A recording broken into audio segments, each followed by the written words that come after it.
Hey everybody, welcome back to the podcast. This is your host, Eric, and you are listening to Voices from the Planet. I'm recording this intro right now on my lunch break here in beautiful Waikiki. Sitting outside, you'll hear trucks, cars, people, wind. I don't know if it's pretty windy. I don't know if you're picking all that up, but yeah, figured I have some time, so I can never find the right time to record one of these, so I figure I might as well just try it now. I'm downstairs real quick after eating lunch on a Tuesday. This episode this week, and I can't really say this week because I don't do them every week, but this episode is with a cool motherfucking dude that I met through Instagram. He's the host of the One by One podcast, and he goes by the name of Michael Klein. He is a musician, podcast host. He's the official graphic designer for the Church of What's Happening Now with Joey Coco Diaz. He has a podcast where he talks to musicians or comedians, or all kinds of people. But yeah, I don't know. You can find his shit. I don't really know what else to say.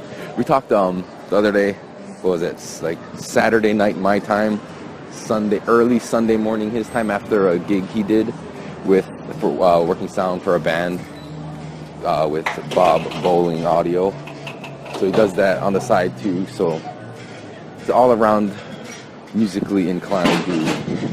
But so he called me. We did a Skype call after his gig on Saturday night his time, which was, he got home at around 2 a.m. And I just want to thank him for staying up that late and talking with me. Yeah, it's pretty late his time. It was about 9 o'clock my time. My wife was at a hula show, and I had met my son, but he had passed out, so it was good timing for me anyway. But yeah, again, so you can check out Mike's podcast. He's on SoundCloud. He's on iTunes. I think he's also on Libsyn. I gotta look into Libsyn.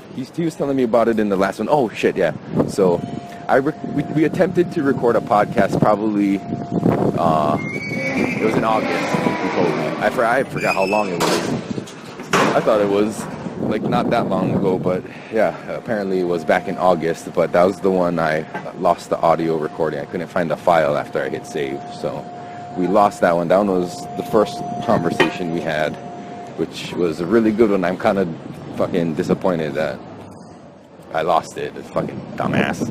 But everything happens for a reason, right? So, yeah, we made it up with our motorcycle. We made up for it with this second attempt, and it was an awesome podcast. It was cool to talk to him. Yeah, especially when you find somebody that you kind of share interests with, who's into the same shit you were, can relate, and he's a huge fan of comedy and all things music. So, yeah, check out this episode with Michael Klein, host of the One by One podcast. All right, guys. Love you guys. Peace. Hey, man, can you hear me?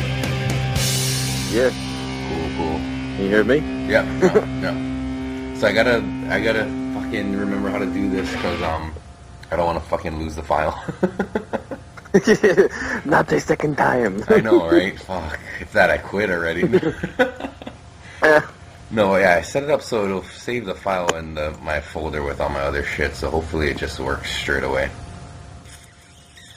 Yeah, let's see how it goes. Alright, it's cool, recording, man. Cool. Hello. Yeah, so since this is our second attempt, I hope it's not weird and awkward that we're probably going to be talking about the same shit. Nah, that's all good, man. That was like 2 months ago, so. Was it that long ago? Yeah, I just looked at the Skype thing. It was like from August. Oh, fuck. Yeah, so. Time flies. Yeah, because you went on a little vacation after that, and. Yeah, that's right. That's fuck. Time flies, all that. And it's October now. Jesus Christ. The year's almost over. Uh-huh. It's ridiculous. Yeah. So you had your show tonight? You guys are doing sound for a band, yeah? I saw you posted a clip. Oh, yeah. This little band, this little place that they played, it's called the Alibi Room. I never worked with them before. They're called Flipside.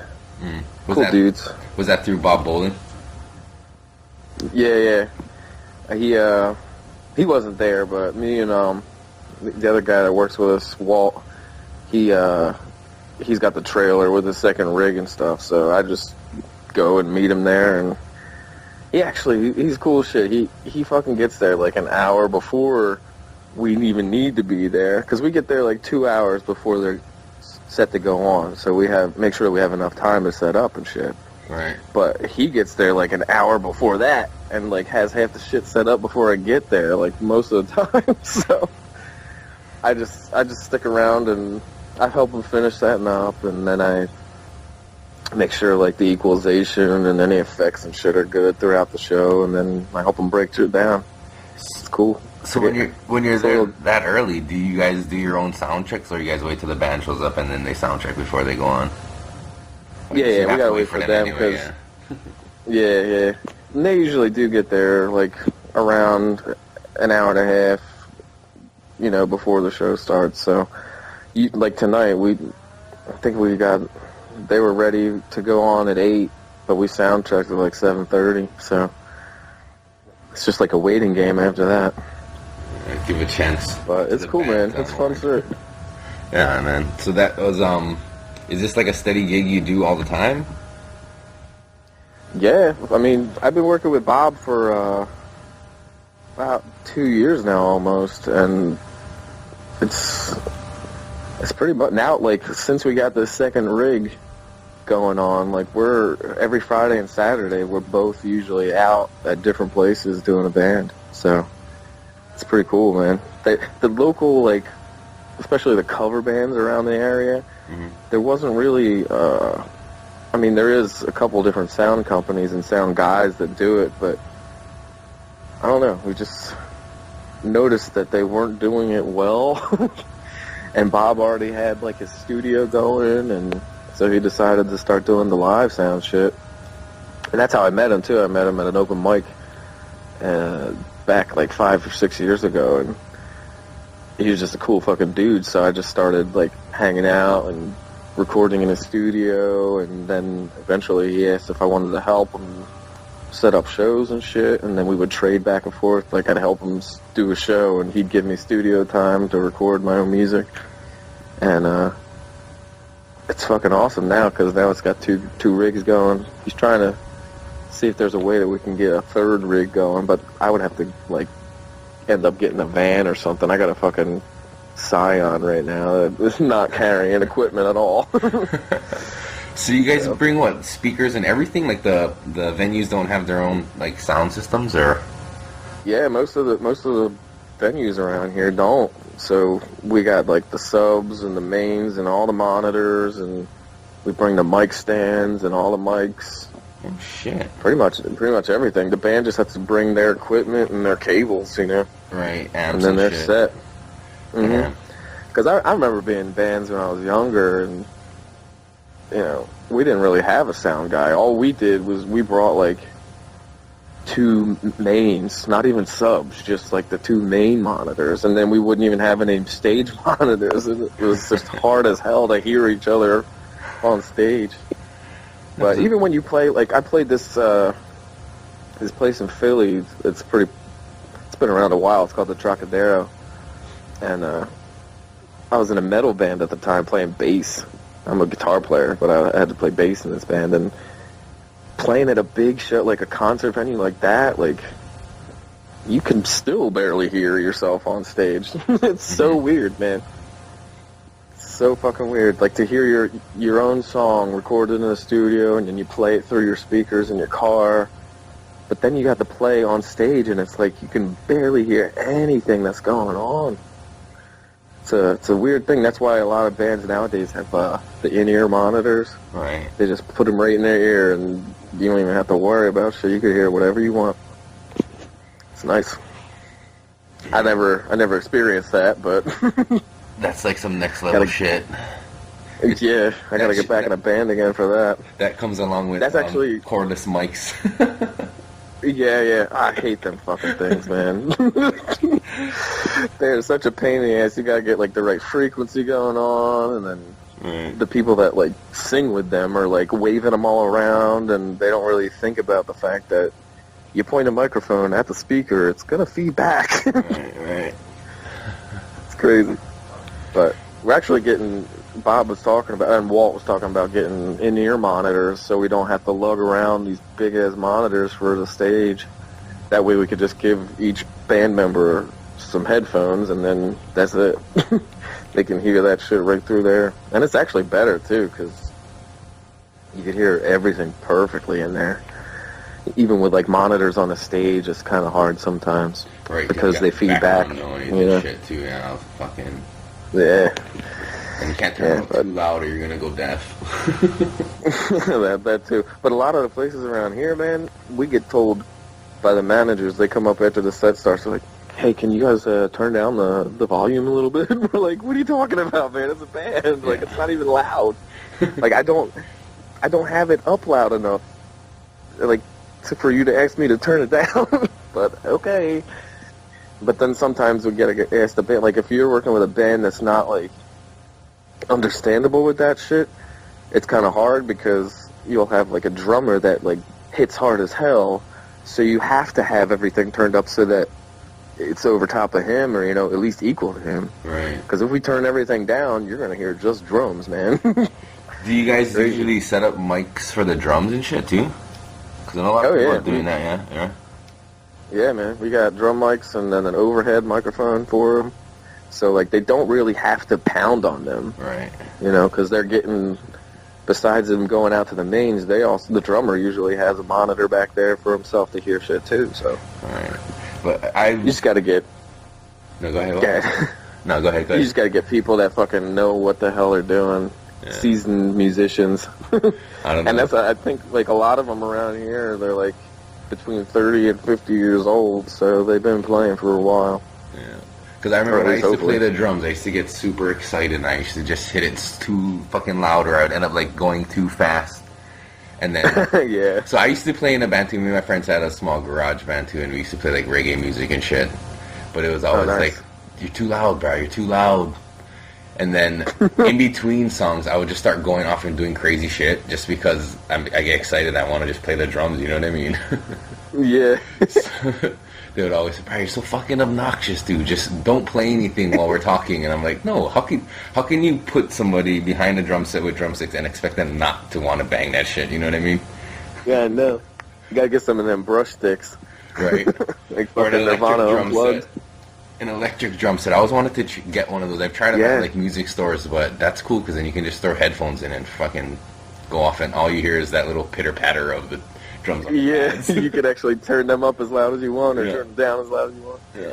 When I first met Bob, one of the dudes, this dude Jeff, used to come up and play drums. He used to bring his electronic drum set and, like, just let anybody go up there and jam on it if they wanted to. And that was the shit because we could control the volume of those things. Right.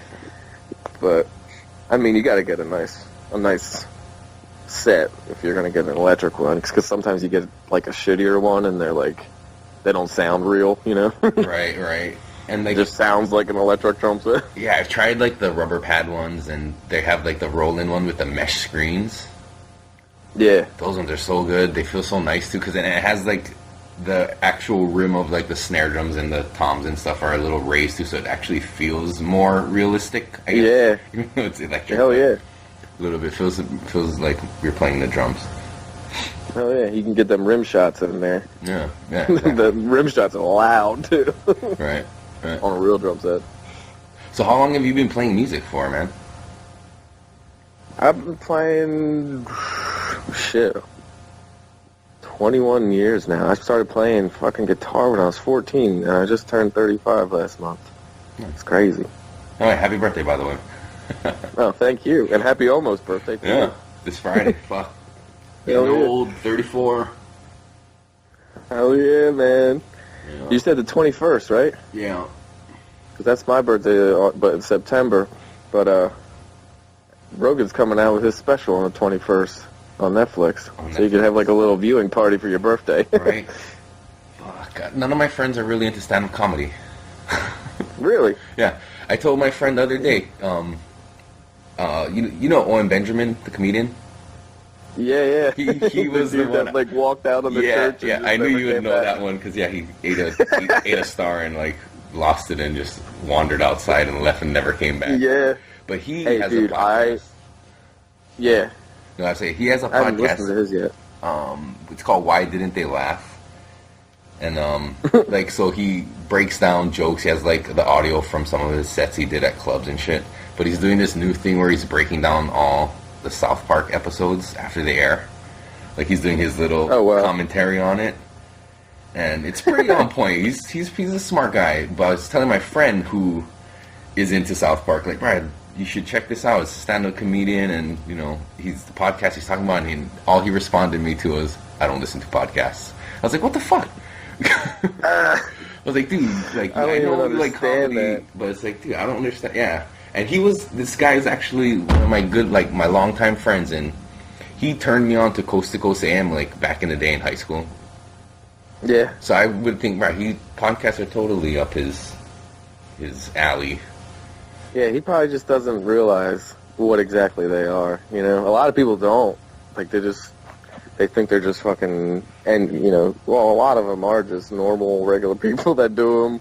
But like, there's a lot of good ones out there that are funny or interesting. You know, right? Educational. We were talking about educational. Yeah, we were talking about the Radio Labs. Lab. I've been listening to those. They had some really interesting ones that came out about like, was it the 14-day law? Did you listen to that one? No, I don't think so. About how they're like, scientists are allowed to grow with the embryos, but only for 14 days. Yeah, I did listen to that. That was so tricky. Yeah, because they only went up to like 7 days up until recently or some shit that they could like actually see what was going on. Yeah, that was that show is awesome, dude. If I could make a fucking podcast like that, it would be cool as hell. Like I always have these ideas for different podcasts since I started one, and I feel like I'm going to do it eventually. Just like make side, because right now it's just like I do like music and comedy and whatever people I want to like talk to like that, but like they're not usually about specific subjects and shit like that. I feel like I want to make like ones that are like old radio shows and shit like that, like fucking World of Worlds or whatever. Yeah, where it's like, or it's almost like reading us like a movie, like like whatever that was called, the Orson Welles one where he like tricked everybody into thinking aliens were invading. Yeah, War of the Worlds. There's one, the same guy, Owen Benjamin, does a podcast with his brother called Case Closed, Beers Open, where they do, like, there's the detectives, and they, like, solve crimes or whatever, mysteries in, like, their small little town where they live in, like, upstate New York. But that ones are pretty funny. It's kind of like that theater where, like, they're talking, like, hey, we should go do this and check this out. Yeah, that sounds like a great idea. And, like, they have the footsteps going through, you know what I mean? Yeah. I heard he Monday through Friday he like cuts down trees with his brother. Yeah. He got out of Hollywood and moved to like Saranac Lake or something like that in New York. Oh wow.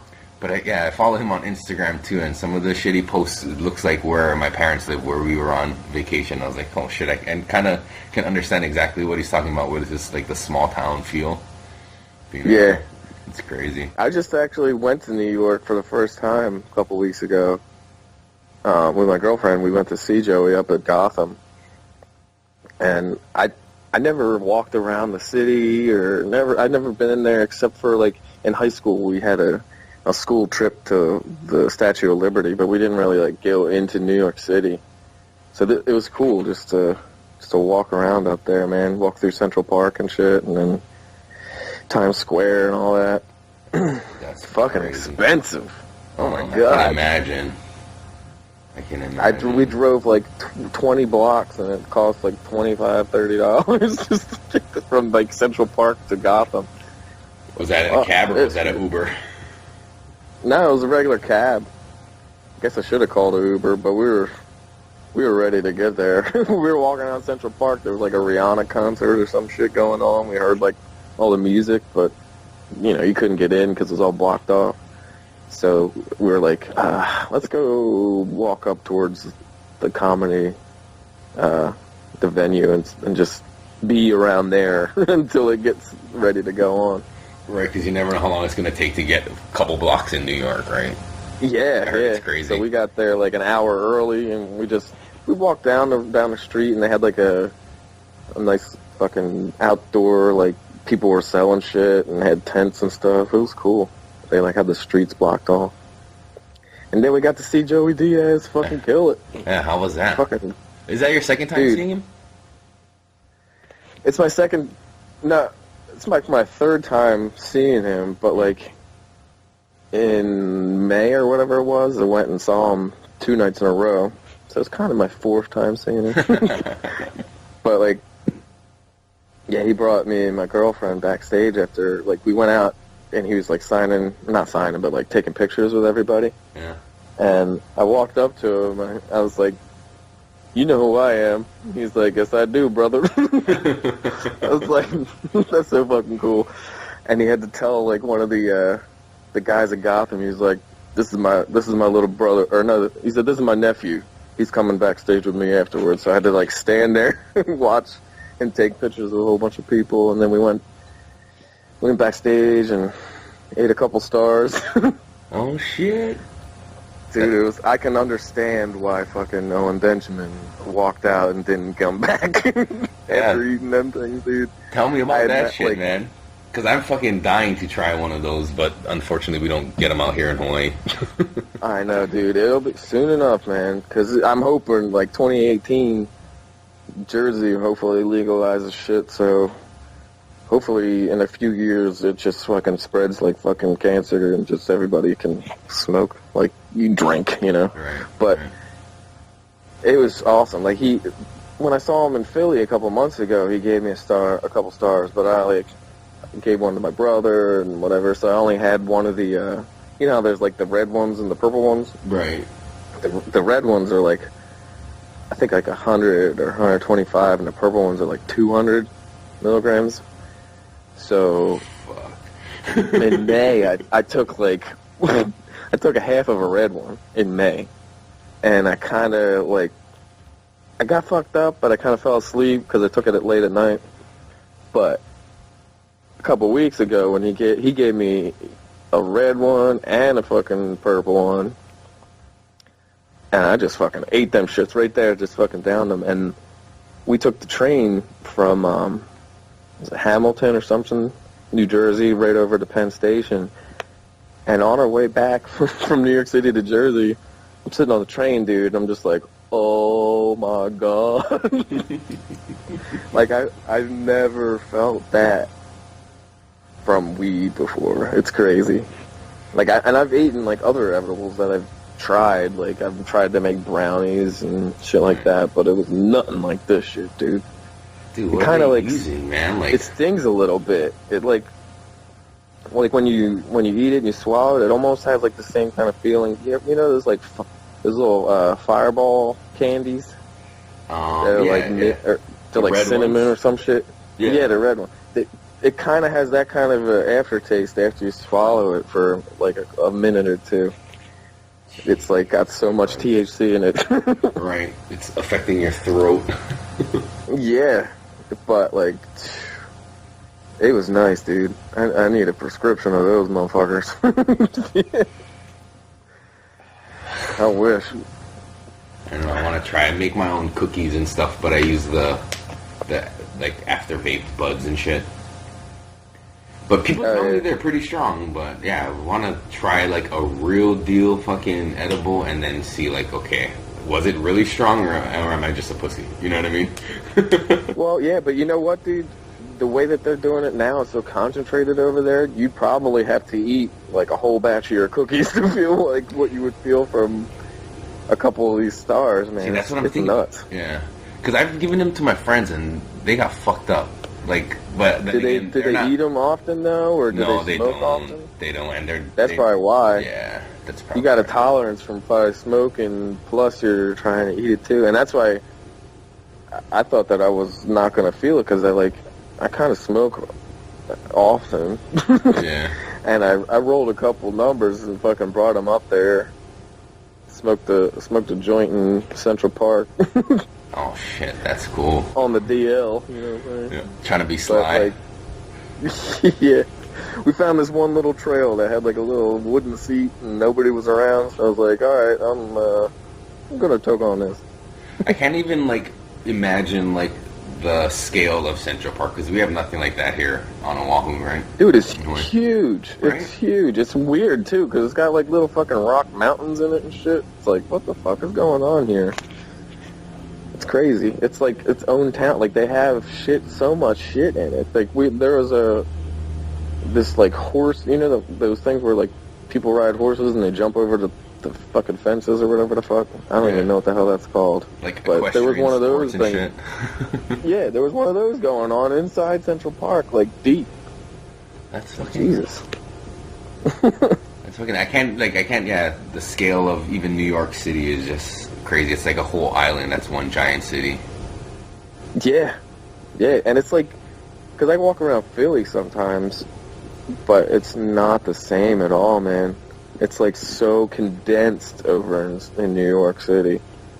Philly's like kind of spread out a little tiny bit more, and there's not as many people. But New York City's nuts, dude. And then there's also like the underground of New York City, which is like all the subways and shit. It's like totally different. Like it's Swiss cheese under all those giant buildings. How the fuck do they stay up? Yeah, right? Very carefully. I know, fuck, it's crazy. Like, and I think sometimes like here, like Honolulu and Waikiki are like the two major like big cities on the island I'm on. And Waikiki is basically just all hotels. It's a tourist destination. Yeah. Even that's like overwhelming to me sometimes. It's fucking crazy, just the amount of people, tourists, and just the regulars, you know. And I'm sure. Yeah. Like times like 1,000 for New York with the amount of tourists in like Times Square. Hell yeah, I would have an anxiety attack just being around that many people. I know. Well, yeah, because you're not used to like a lot of people over there, probably, right? Not at all. And I don't even like the amount of people that are here. Sometimes it's too much. It's just like, fuck. Like that's why I don't go to movie theaters, man. It's just too crowded. I don't feel comfortable being so close proximity to so many strangers. Yeah, no. They actually have some movie theaters around here now that, like, you have to pay ahead of time. Well, obviously pay ahead of time, but you have to pick your seat ahead of time. What? Because they have, like, yeah, it's like they got seats because, like, they're, like, recliner seats now. Oh, yeah. Like, cushioned and shit. It's fucking awesome. Yeah, they just opened up one of those here. I don't know how many seats there are, but yeah, I don't know if you have to go through all. Yeah, it's not as many as a regular theater because they're bigger, but they serve alcohol and way food more and comfortable. shit. Really? Like you can get a meal, which is kind of nuts. I would think that would be kind of distracting from the movie if you decide not to eat and the dude next to you is like munching away on like a fucking I don't know what they serve, but it's just like damn. I know it's dark in there. How do you eat? You see to eat it. We have this. I can barely see to grab my popcorn. We have this one little theater here. It's the same kind of concept, but it's only like 15 seats, maybe like 20 at the most. But all like the lazy boy recliners, and they play a lot of like. They don't really play like the theaters that are in like the big theaters, the movies that are in there. So it's all like older films. But we went there one time and. It says bring your own booze, bring your own snacks, whatever. It seems like okay, so we brought in like chips and shit and popcorn in like bags, and then we went with my my wife's dad, my father-in-law, and he brought like wine and shit, which I guess was okay. We could do that, but we got like scolded halfway through the movie because people were saying we were being too loud, and we kept getting like shushed, and we were like, "What the fuck? I thought we could do this. Why are we getting in trouble?" We said you could bring your food and drinks and everything, but we didn't say you could fucking talk, motherfucker. Shut up. I don't want to hear a bag crinkle. You should have brought it in your pocket. I bring fucking... Even to the movie theaters around here, you're not supposed to bring shit in there, but I fucking pack my pocket. I stop at the convenience store on the way and fucking just... Pick up your get my goobers there for like $10 cheaper. Yeah, right. $10 cheap. Fuck, it's so crazy. But I haven't gone to the movies in so long just because too many people. I think the last thing I saw was like Lord of the Rings when it came out, the first one, Fellowship of the Rings. Holy shit. Yeah. That might not be true. It might have been a couple of others since then, but that's the last one I really have a memory of. Because it was a funny story. So we went on the fucking premiere night, and so like the whole theater, whatever, like maybe it was like 14 different rooms or different theaters. So, but every single one was playing the movie at like the midnight show. Oh wow! So we waited in a huge ass line for like hours to get in, and then they're directing us to which one to go to. And they point us to this one, and the line was so long, and we were like, what the fuck? We just stood in a long-ass line. So we looked across the lobby of the theater, and we saw that there was one that didn't have a line. So we fucking were like, fuck this, let's just go in there. It's the same movie everywhere. What's the difference, right? So we go to that one, we sit down, and it turns out to be like a company had rented out that theater for their employees only, and like the boss came up and was like giving a speech, and everybody was like clapping and like enthusiastic, and we just like sank in our seats like, what the fuck did we just do? We thought we were gonna get busted. So I don't know, it's fucking crazy, but like sitting next to people you don't know and shit, I'd rather be like comfortable on my couch and be able to talk it during a movie and not be worried about disturbing other people too. Yeah, I feel that. We used to go movie theater and just like go see the one we want to go see, and then when we come out, we'd like look on the thing and see what movies are playing like right after the one we were watching goes over, and just like walk right into that theater. Theater hop. Yeah, theater hop. That's fucking cool. Then again, we also used to fucking like suck on our gummy bears for a while until they got real sticky, and then throw them up on the screen. I remember when laser pointers came out, that was everybody was doing is pointing fucking laser pointers at the screen. Oh my god. That's so annoying. I think the last movie I went to go see was Suicide Squad. Oh, yeah, how was that? I kind of liked it. Like a lot of people were talking shit on it, and you know, Ben Affleck's not a good Batman, and Jared Leto was like as the Joker, but I don't know. For what it was, I was digging that shit. I'd like to see. I can't wait to see the Justice League movie that comes out. I'm totally into fucking. I've always been a Batman fan since I was young, man. Me too. I have these 2 Batman figures from like the 80s that my parents saved for me, and now my son has them. Oh, that's sweet. It's crazy. I was trying to force Batman on him. Like, you like Batman? Here's a Batman t-shirt. Batman toys. Just like, we went to like a store, and I was like, I gotta buy this toy for him. And she was like, my wife was like, he doesn't need a $24 Batman toy. And I was like, yes, he does need a $24 Batman toy. Like, I don't think. Yeah, because I'm gonna be playing with it when he's not. Yeah, exactly. So yeah, he's gonna be Batman for Halloween. I was Batman so many times for Halloween when I was young, dude. I was Batman and the Crow and like I think a vampire. That was like my 3 like Halloween choices or costume choices when I was young. I was a vampire like every year until I was like fucking 13, and then I was like, let me do something else. And the fucking Brandon Lee and the Crow shit, and I was like, let me do that. And that was before Columbine happened, so I could actually wear the trench coat and not get looked that funny. Fucking crazy shit. So you're into all comic book movies, or just strictly Batman? No, I mean most of them I'm down with, man. I've been watching the new Luke Cage show on Netflix. That's just pretty cool. Yeah, we checked out. And the Daredevil was fucking badass too, man. Yeah, that was. When the first season came out, I was explaining to my wife about it. So I told her, you need to watch the Daredevil movie. Because even that one, too, everybody hates on that one. What, Ben Affleck? Yeah, Ben Affleck and Jennifer Garner. Yeah. Fuck. Because I grew up liking Daredevil, too. Like, fuck, I liked it just because it's a chance to see Daredevil on screen. Yeah, yeah. But then you look back at it, and now that they have this show, you're like, man, that fucking movie sucked. Right. So I made her watch that, and then we watched the thing, and it was like, fuck. And she was like, no, the series is way better than the movie. I was like, yeah, I think you're right. Yeah.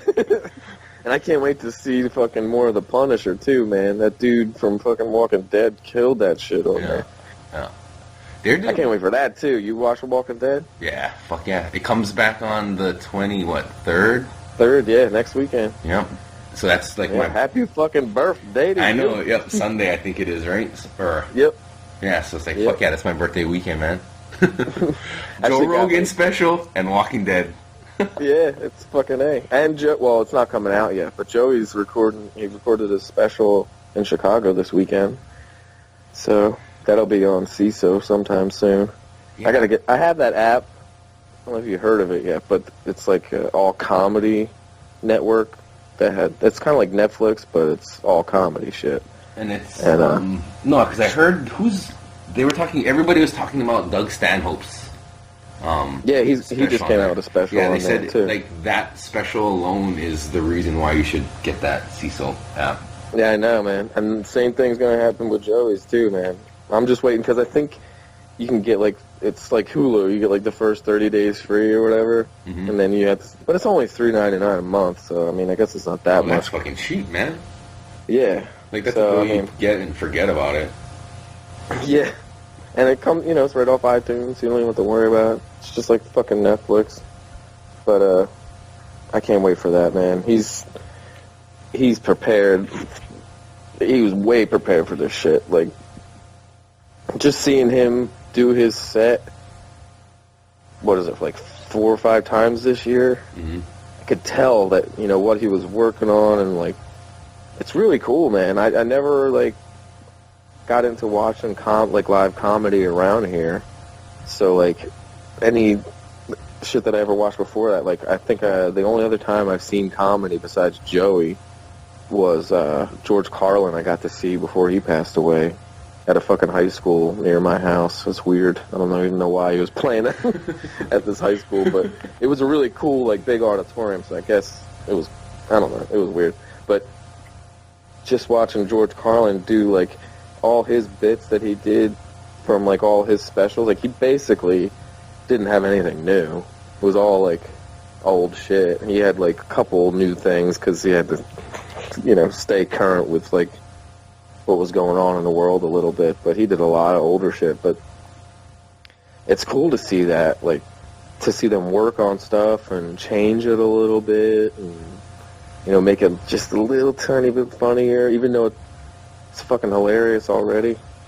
So I'm excited to see, like, what bits are going to be on his special, because I got to see him, like, work on them. You know what I mean? It's crazy. Yeah. And it was in Chicago? Yeah. Him and Lee went out there, and I think it was this company called Comedy Dynamics was taping it for him. So hopefully it comes out within the next, like, month or so. I'm hoping. I think he said, like, sometime in November it might be coming out. So he's supposed to let me know too, because I might have to make, like, the cover for it. Oh shit! You know what I'm saying? Yeah, man. But I don't know, like, get that money. Well, that's like. It's so crazy with the whole fucking Savage Dad thing and how that worked out. Like, I'm still in shock that I worked with this dude and actually, like, talked to him on the phone. And now I talked to Lee on the phone. I've made a couple of podcast designs for him and his podcast that he, like, helps people with. He does, like, that podcast consulting shit. Yeah. So it's fucking cool, man. I got a couple that I got to work on, actually. No, and I know you as being a fan, you'd be doing that shit you were doing that shit for free. Oh yeah, and I still do. Yeah, like, it's just good to know that, like, people like that, like Joey and Lee, them, that they appreciate that shit, and like, they're fucking they're down to earth dudes, right? They really are, man. Like, Joey, I could see him, like, really being my Uncle Joey. It's crazy. My family is fucking nuts, and he fits right the fuck in. That's crazy. And Lee's cool as shit too, dude. He's so nice. Like, when I talked to him on the phone the first time, he was like, I don't know, he knew who I was. Like, we never met, but, like, he knew, like, that I worked with Joey and did all this crap myself, but, like, he was the most polite fucking person on the phone. I felt bad, like, even cursing on the phone, because, talking like we are. But yeah, he's great, man. It's really cool to be working with them guys. I got to get the fuck out to their side of the country sometime soon.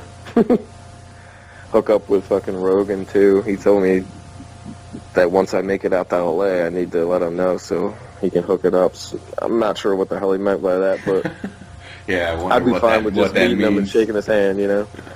Yeah. One of these days, it'll happen. So, it's just hard. Can you want to tell me about how you started your podcast, man? Were you listening to podcasts at the time and shit when you wanted to start it, or?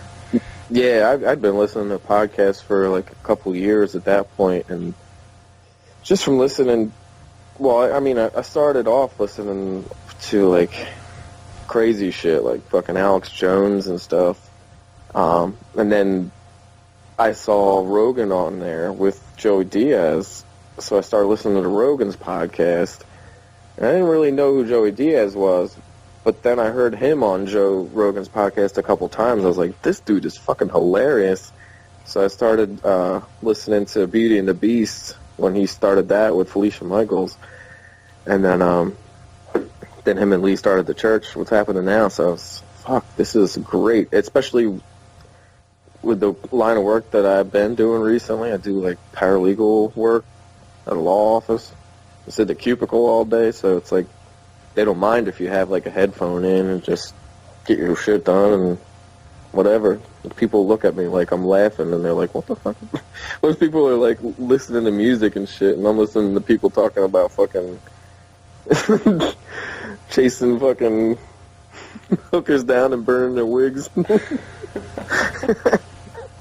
They're like, what the fuck is this guy laughing at? But I don't give a shit. Yeah. And just like the inspiration from Joey, like, him and Joe would tell people all the time, why don't you start your own podcast? How come you just don't start your own podcast? And I mean, they were, people that were already guests on that show, but it influences a lot of people, man, because a lot of people listen to that shit, and I was just like, you know what, fuck it. I'm into music, I'm into comedy, I'm into the art, why not fucking try to start one myself and do it for my own, enjoyment or whatever. I never thought that I would be working with Joey, but like, shit fucking happens and now I fucking am. It's crazy. So after I started One by One, not this July that just passed, but the year before, 2015, and then that's when he came out with his Savage Dad in like November, and I just fucking took that picture and souped it up and sent it back to him, and he wanted to use it as the cover for his album, and everything just fucking escalated from there, man. It's crazy. I'm so fucking lucky. But I've had a couple, like one of the bands that was Joey met, I think, over in Ohio or Indianapolis. He played like earlier this year, and the band they tour the country all the time, and they listen to the church like as they're driving around and shit. So like they contacted me to see if I would want them to be on my podcast because they knew I worked with Joey. It's like, fuck yeah, man, because that's what I originally started it for, was like I wanted to get into like the hearts and minds of the local musicians around my area, because there isn't really anybody doing that. But I had a band on called Hero Jr., and they came in Bob's studio and recorded a couple tracks and didn't fuck up once. They're a fucking incredible band. And then we talked for an hour, and then they fucking got back on the road. They were like going from New York to like Pennsylvania somewhere, and they just stopped at Bob's like one morning at like 10 o'clock in the morning. Just brought all their shit in his studio and jammed out, and it's pretty incredible, actually. It's like, I want that to happen more with other bands that are doing that kind of shit. And so did Bob, because it's just cool to fucking watch a band that's so tight just fucking pull that kind of shit off, especially like good shit, you know. It's hard to like find that kind of things, but some bands you go see and they're like, and they're like touring, like professional touring bands, like getting paid good, you know. It's like, what the fuck, man?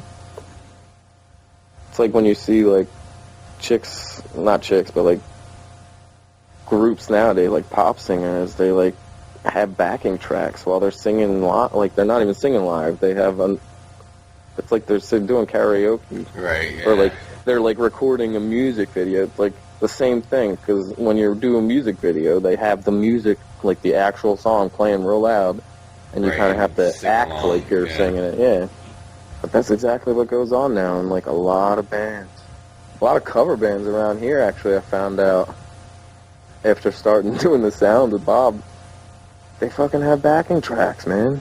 Like their drummers. Yeah. Like, that should be against the law. Like, you shouldn't, like, I feel like people should be like, no, we're not going to stand for this shit. That's what I'm saying, dude. That is totally what I'm saying. It's like, you're getting paid. And some of these bands, they could pay, like, almost $1,000 for a show. What? Especially at, like, bigger bars around the area. And then you come in there with a backing track that, like, plays, like, half the song. Yeah, and some of the bands around here just... Yeah, some of the bands, like, can put down their guitars and walk away from the fucking stage, and the song's still going. Yeah, I need a smoke break. I'll be back. Just let the track play for me. Yeah. It kind of pisses me off, because I remember, like, me being in a band. I was always in, like, an original band, but, like, we had to play cover songs in order to get gigs. So we had to actually play them, you know? Yeah, and then you throw in, like, your original shit, you pepper it in there, right? So that way, freaking expose that was the way. But you gotta kind of draw them in with the cover shit. Yeah, it's a weird thing, man. Oh, shit. Hello? Can you hear me? Yo. Oh, fuck, my headphones cut out. Oh, no. Still recording there? Yeah, no, it's still recording. I lost audio for a second, man. Technical difficulties. No, but my friend's band, yeah, that's what they would do. They would play, like, the Sublime covers and shit like that to get people dancing, because everybody fucking loves Sublime in Hawaii. No, yeah. And I mean, not to say that I don't. I fucking love them too. They're the shit. But that's how you get everybody to get up on the dance floor and start dancing and shit. And then you throw in a rock original. And then you kind of slowly watch people fade back into their seats and shit, or go to the bar. And then, all right, well, let's do a fucking Bob Marley cover. And then, oh, fuck, everybody comes back out. Yeah, no. It's a weird thing, but it's cool either way. Even if you're, like, up there playing somebody else's song, it's a really cool feeling to be able to, like, connect and be in sync with a couple of dudes, you know, that... It's just a weird feeling. I'm sure you know what I'm talking about, being in a band before, but, like, there's no other feeling like that. Like, being in sync with a band and just, like, tight as hell, and fuck anybody who's listening. I'm fucking down with what's going on stage right now, you know? Yeah, we were a struggling band. I mean, we were all good friends. We all pretty much went through high school together. A couple of the guys in there I, like, knew since, like, elementary school. But it just, when it came to that, like, me, like, being the drummer and my friend who was the bass player, we, like, were super tight, like, as friends. And then when, I don't know, it just, like, there was, like, a connection, like, when we played. Like, he could just fuck around and, like, make up some shit, and I could just keep up. But, like, I don't know, I think at the time when we were all young, and I don't know, the motivation might not have been for, like, a positive purpose and egos and shit. And then we had a singer who was a little too shy, and he didn't even want to sing in front of us, in front of practice. I was like, man, what the fuck are we even doing this shit for? But, so we tried it, and we tried a couple, like, different setups with different people, and moved, like, we were going to just be, like, a dub band. Like, because since we couldn't find, like, a confident singer, it's like, let's just play fucking dub music. But then it's like, that gets kind of boring after a while. Yeah, and then you end up being, like, background music, and nobody's paying attention to you at bars and shit. So you kind of need, like, that front man with the charisma and shit, whoever, the singer, the guitar player, whoever's singing, to kind of get the crowd into it, you know? Yeah. And I don't know, when I was in bands, like, besides the bass, or the metal band I was in last, that was, like, fucking 10 years ago now, but I was, like, the front man, like, back in high school, I was, it was, like, me and two other dudes, so I don't know, it was weird. My first show that I ever, like, played kind of in front of people, it was my 16th birthday party. My friends fucking conspired with my parents and had, like, a party at my house and didn't tell me that we were going to be playing our music in front of my family for my 16th birthday party. I'm like, what the fuck, man? I was, like, so nervous. I pulled a Jim Morrison and just, like, stood facing the drummer, just totally, my ass was facing the people. For at least, like, the first, like, 20 minutes, and I finally turned around, and I can still remember the anxiety I had just standing there. I could barely move. I was, like, shaking and shit. But after a while, you get used to, like, being up in front of people. But I still never was, like, that charismatic, like, front man, you know. I guess it might have been, too, because we were playing, like, grunge music and shit like that. Like, my favorite shit growing up was, like, Nirvana and Alice in Chains. So it was kind of like, it wasn't kind of the music that gets people up and dancing, you know? Right. It was the kind of music where people go there and they just stand there shaking their head, you know? A little stare at the band awkwardly. Yeah. Yeah. Which, I don't know, I like doing that, just like watching bands that played that kind of music. If I could have got to see Nirvana, dude, before that stopped, unfortunately, when I was 14 and started playing guitar, it was like the year that he fucking died, so never got to see Nirvana, but I remember when that MTV fucking the inspiration came out. That was crazy. The what? The MTV, the Unplugged, the Nirvana Unplugged. Oh, yeah. That was one of the greatest things I had seen, and I wasn't necessarily into Nirvana, but I do remember, I think it was, I don't know, it might have been 6th grade or 7th grade, I did a report on Kurt Cobain. It was after he died. Yeah. It was like we had to pick somebody and stuff and like do a biography on him.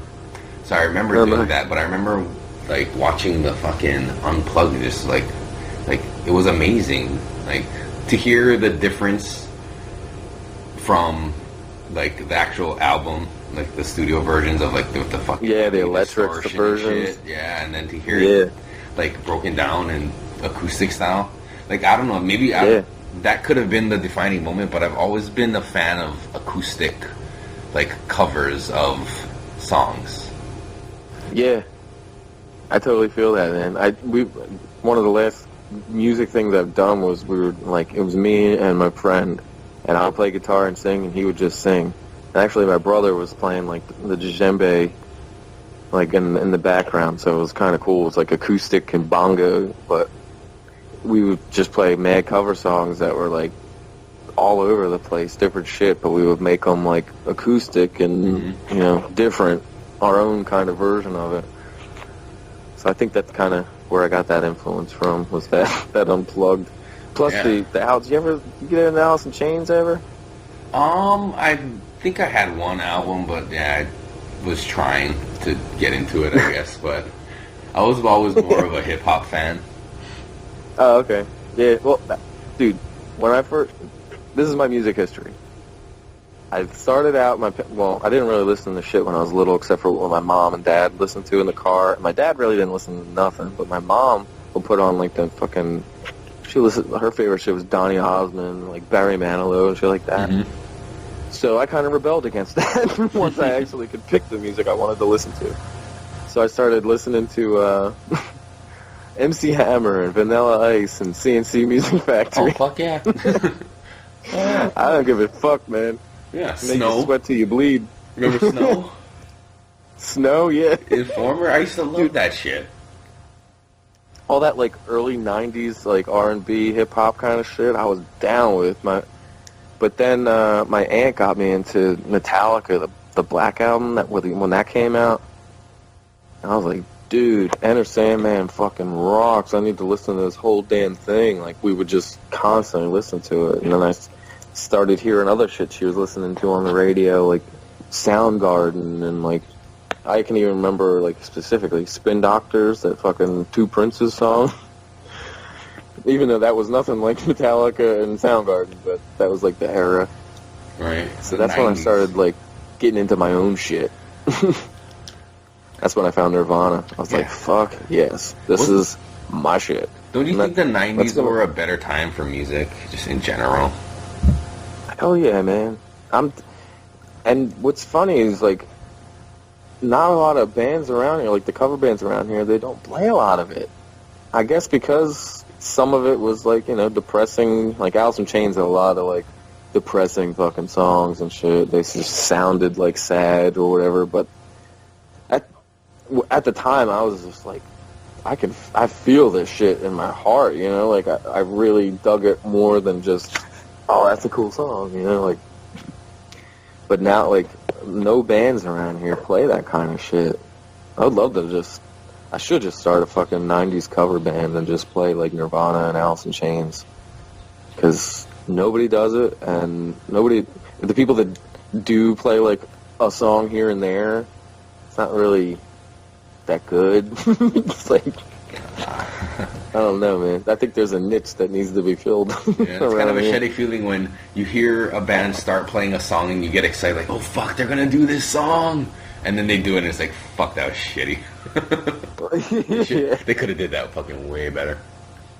Yeah, they could have spent just a few more minutes learning how to play that. Right. And it's so weird too, like, people, like, cover bands don't even, like, especially the singers, they don't even try to remember the lyrics to the songs. Every band that I work with, 99% of them, have a fucking iPad on a little stand thing that connected to their microphone stand, and they just read the lyrics as they're standing there. See, that's not cool, man. Like, what the hell, man? Like, you sing these songs every weekend. You can't remember the words? See, that's kind of weird that you do that. It kind of lets you maybe, I don't know, to me I would think, like, do they even really like the song, or are they just playing it because it's like, what they think they should play? Like, you should be playing shit that you're into. Like, I mean, yeah, you want to you got to know your audience, and you play what they want to hear too, but it's like, shit, you cannot just read it off. I don't know. It's really like karaoke. Yeah, it really is. And I get it sometimes, because whenever, like, we do this open mic at this bar around here, me and Bob, and we just run the sound, but once in a while, like, we'll play a couple songs, like me and Bob play. So, but you get on stage sometimes and you're just like, fuck, how the hell do I start that song again? Sometimes, like, the anxiety of, like, being about to perform for people, it's just like your mind goes blank. But bands that do it constantly every week, it's like, you should fucking know that shit, man. That's when you gotta ask the audience, hey man, can somebody hum the first few bars of that real quick and refresh my memory? Oh shit. But I don't know. I think it's just an easier way. Like, people, like, these days, our minds are just so scattered, man. Like, we have such small attention spans because of technology and social media and all that kind of shit. Like, it's crazy. Like, if you looked up the statistics, most people, like, when they listen to a song, only listen to it for, like, 20 seconds. Really? Yeah. Like, before even if it's a song like, they like? Well, I mean, like, if they hear a new song or a song by a band, like, they'll listen to it for 20 seconds, and then, like, they'll either think to themselves, all right, this is cool, I'll stay, or most of the time, they're fucking on to the next song. It's crazy. Did you used to listen to, like, when you got a new album, would you listen to it, like, front to back, you know what I mean, like, one after another? Oh, fuck yeah, dude. In the car, just, like, that's on how repeat? Yeah. Well, I haven't really bought an album or a CD, like, in a long time that actually has, like, the lyrics in it and shit like that. because now you can just get on your phone. But like back when I did that, that's all I would do. I would look for albums that like I could listen to all the way through. I never wanted to just like buy a single or like you know. I wanted to like, for instance, like one of the last albums I can remember doing that with. Pretty sure there was lyrics in there. Either there were or I looked them up. Mudvayne, LD50. I know that's like probably way hard for you, but like that album was fucking nuts. And it was like one of the last ones I can remember, like sitting down and just like listening to it and listening to the words. And like a lot of people don't understand, like especially older folks, they don't understand why like people scream in songs and shit like that. But like if you sit down and listen, like Deftones, I don't know if you like that band or not, but they're incredible. They're an incredible band. They have like, it's mostly like hard shit, and Chino, the singer, fucking like screams a lot on it. And unless you're sitting there like looking at the lyrics, listening to the song, I guess you probably wouldn't know what the fuck he's saying. But like, if you actually sit there and look at the lyrics in front of you and listen to the song while it's playing, you can hear exactly what he's saying, even though he's screaming. You know? There's actually some context to it. It's not just the growl. Yeah. And trust me, I don't get down with that fucking like that kind of bullshit. I think that's ridiculous, but you know. Because I think you want people to hear what you're saying, right? If you try to get a message out. I would think so. Like, I don't know how like all them death metal like I think that's like, I forget what exactly that genre of music is called, where they're just like grunt the whole time. Like what is it, like thrash core? Yeah, like thrash core, death core. So I don't even know, but like. I never bought one of those records, so I have no idea if they have the lyrics in them or not, but I just don't even know how I would even sing along with that and be, it's not even singing, you know? It is, it's just growling. Yeah. I mean, it's cool, it's like animalistic, it brings, it's something, but it's not my thing. I mean, there's a certain energy to those songs. I remember when we were of the age when going out to bars and partying and shit was all the rage, and like in order to take shots we would like scream, let the bodies hit the floor, one, nothing's wrong with me, and we'd like get all hyped up just to take a shot of like whatever. So it does kind of I actually saw that band before that singer died at Ozfest back in the late 90s. They were pretty fucking badass. It's a crazy energy, but I'm not, for me and my, I don't know, my disposition, I'm more into like the slower shit. Like I never really understood why people like jammed out to fucking like techno like club music in their car. Because I feel like I understand like the energy of the music, it fucking makes you want to dance. But you're driving in traffic going 5 miles an hour. Like I'd rather listen to something a little slower or chill. You know what I mean? Yeah. You can't really. I mean, you can dance in your seat, but I mean. But just see somebody fucking like going balls out, rocking out in their car, and they're just in traffic, and it's like, oh my god, dude. That's not for me, man. my fucking Scion, it came in like that's one of the reasons because I got the car like from my little brother. He had it before me, and the reason I took that damn car was because the system in it was like the stock system was fucking great, and it's awesome. So I go in there, like, whenever I record anything of my own, especially, I'll go in there and, like, test it out and see how it sounds. Because you gotta go on a whole bunch of different speaker systems when you, like, record your own shit, just because it sounds different, like, on different radios and stuff like that. So you gotta listen and then go back in the studio and adjust a little bit so that it sounds good on all of them. But, like, I'll be fucking...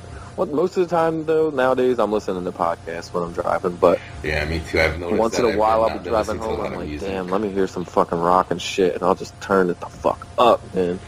Yeah, I think today was, like, the first day in a long time where I actually put on, like, an album I got on iTunes. Yeah. But, yeah, it's usually podcasts. Yeah. It's just something... What was the last album you bought on iTunes? fuck was a reggae album was you ever heard of Groundation? No. Actually, I gotta look. I'm pretty sure that was it. Groundation? Groundation, but the lead singer is this guy, Harrison Stafford. They're from like Northern California, like super rootsy reggae, like true to reggae music. But he has like a solo project he does with all these like longtime elders from like Jamaica who played with like, you know, Marley and them and stuff, like all these old school. So it's called the Professor Crew. So they had an album, and that's fucking, I really dig that shit. But I'm into like, have you ever heard of Mike Love? Not the Beach Boy Mike Love. No. He's a local artist here, reggae. But I don't even know if you could really call it like 100% reggae. He has some really rootsy reggae songs, but it's kind of like folk music. But he does a lot of the stuff when he plays live where he has the pedal board set up and he does the looping and shit. Yeah, that shit's so, like, awesome. He'll do like the kick drum by hitting his guitar and like loop that, and then, you know, play like a thing, and like, it's amazing to see live. It's crazy. He's a one man show, but he has a band, like a regular group of guys that he tours with, and the percussionist is the shit too. He has like a cajon and some bongos. I don't even think he really has a snare drum even. He might have a timbale or something, and he has all like the like couple cymbals and different things, and he just does it all like live. It's fucking nuts. That's pretty sweet. I just saw somebody do that loop pedal thing, and I was like, I mean, this was a couple months ago, but like, damn, that is fucking cool. Like, I really need to get one of those loop pedals. Yeah, it seems like they can do so much with it. I have like an app that I can like do it with, but it's not like I couldn't plug in my guitar through it, so it would just be like vocals that you could loop. I made like, I think I covered some that Nine Inch Nails song. Fuck, what the hell's the name of it? That one that's like, I wanna fuck you like an animal. Right. I did that with like just my vocals and like doing sounds and shit. I don't even know where the hell that recording is, but it was funny. Those things are fun though, man. All these apps for fucking these phones are crazy, dude. Like, with the GarageBand itself. Have you ever messed with that? On my iPhone or whatever. Was it in my iPhone? Does it come on the iPhone? Yeah, that's a iPhone thing. Yeah, but I haven't really figured it out. I fucked around with the piano thing on it, but... Dude, it is incredible, man. I got this little thing called an iRig, and you can plug your guitar right into that, plug headphones into it, and then that plugs right into your headphone jack of your phone, and then you can record real guitar right onto your phone. Right, yeah, because I saw that little app, the little digital one they have with the strings. I was like, how are you even supposed to play this thing? I don't get it. So I just fucking with the piano, and I like bust it out and like play the drums every once in a while when I'm like really bored. Yeah. That one I made like that one little minute-long video like last week or the week before. It was just like the logo with like some music playing in the background. Uh-huh. That was all GarageBand instruments. I didn't play one real fucking thing on that. You can do so much with so little now. It's crazy. Do you can actually do it all on your phone, or you have it on your computer too? No, it's on my phone. Oh, I mean, I have a GarageBand on my girlfriend's laptop too, but that I usually just use that to record like the podcast and stuff because I don't know, it's just more convenient just to do it on my phone. I do everything on my phone, man. All these fucking designs I do on my cell phone. It's crazy. Luckily, I bought Photoshop a couple years ago when it was an actual full app, and now they can't take it away from me because they sell like all of the effects individually now. Oh, just kind of beat. Yeah, so since I bought it before, now I always have it. It's never going to get an upgrade or anything, but it doesn't need one really. But so everybody who's buying all their new phones, if maybe they got it right. So if you got a new phone, would you still have it? I guess so. Yeah, yeah. Back up your shit. That's fine. Yeah, I bought it 2 or 3 years ago when I had this was 2 phones ago. So as long as you purchase it, they can't they don't sell it anymore. But as long as you bought it when it was there, you can go back and download it onto any new device you got. So I got it on my iPad, I got it on my phone. It's fucking sweet, man. So, like, if I didn't have that, I would not be doing any of this fucking shit right now for anybody. Could you hear that in the background? Could you hear that crackling noise? Yeah, what is that, popcorn? Oh, my wife came home and she's making us some dinner. Ah. My wife is a hula dancer. So she had a show tonight where they were dancing, and she just came home a little bit ago, so she's making, I think it looks like nachos. Nice. Sounds like nachos. Yeah. Dude, I just came home from that gig, and I was like, shit. I stopped there's a convenience store around here called Wawa. And they are open like all night. So I stopped. I just had a fucking meatball sub with some pepperoni and provolone cheese on. Late night That munchies. 2 o'clock in the morning. You're right. Oh, fuck yeah, that's right. What time is it over there now? Now it's almost 3:30. Oh, shit, we should probably wrap it up then. Oh, that's cool, man. I mean, I'm awake right now. Unless you're going to go ahead and eat. I totally dig that you're ready for some fucking grub. Yeah, this is what, 9 o'clock here, 9:30? It's not that that's 9:30? late, but... Nah, but it is late, especially for dinner. Well, it's late, and it's late for you too, man. You had a long fucking night. Yeah, it's cool. Fucking, yeah, maybe we'll wrap it up here. Do you want to... Like, no, what time did we start? We've been going for like an hour. Yeah, at least. Yeah. Yeah. That's I cool, think man. that's Actually, I wanted to ask you if you wanted to do mine so we could, like, talk a little more. Oh, yeah. Hell yeah. So, like, maybe in a couple weeks or something, we'll set something up and fucking I'll call you on Skype. How exactly are you doing this? I'm doing it on my laptop. You're doing it through Audacity, you said? Well, for this thing, it's MP3 Skype recorder. Ah, yes. Yes. I bought it, but it was like £7, 7 British pounds. It didn't even have a dollar sign next to it. So I was like, fuck. But I did a couple tests before I called you this time to see where the file saves. But so once you install it, anytime you make a Skype call, it'll pop up and ask you if you want to record it. I have a feeling businesses probably use it to record their employees and shit. Yeah. Or for whatever. But so yeah, so it does that and it saves it as an MP3 file. And then what I found out the last time I did it with my brother-in-law when I recorded with him is it's like your voice is going to be on like the right channel and my voice is going to be on the left channel. Yeah. So what I had to do was like I had to copy them out and like separate them for a little bit and then make it so it's a stereo track for you and then make a stereo track for me and then put them back together. But I use so it sounds like you're all in the same room. Yeah, because that'd be weird. I feel like you're sitting in the middle of two people talking. If it keeps jumping. Yeah, I've heard a couple.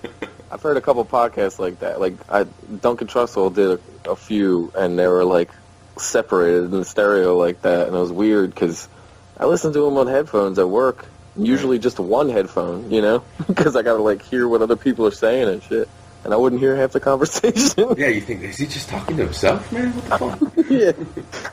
But yeah, I gotta find that, man. Is that's on a regular, like, not a Mac, right? You got like a I just googled it. Yeah, it's MP3 Skype recorder.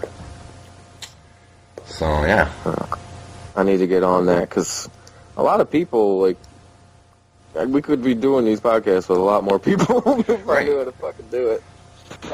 Don't really necessarily have to be in the same room. Yeah. And dude, there's another way too, like, because you get it. I'm not sure. Is it the same quality? Like both, like you and me. Like one is recorded. It's okay. Once I separate them, I can kind of turn one up or one down if one is too loud. Yeah. Because I have no idea podcasts how I sound like right now. Yeah.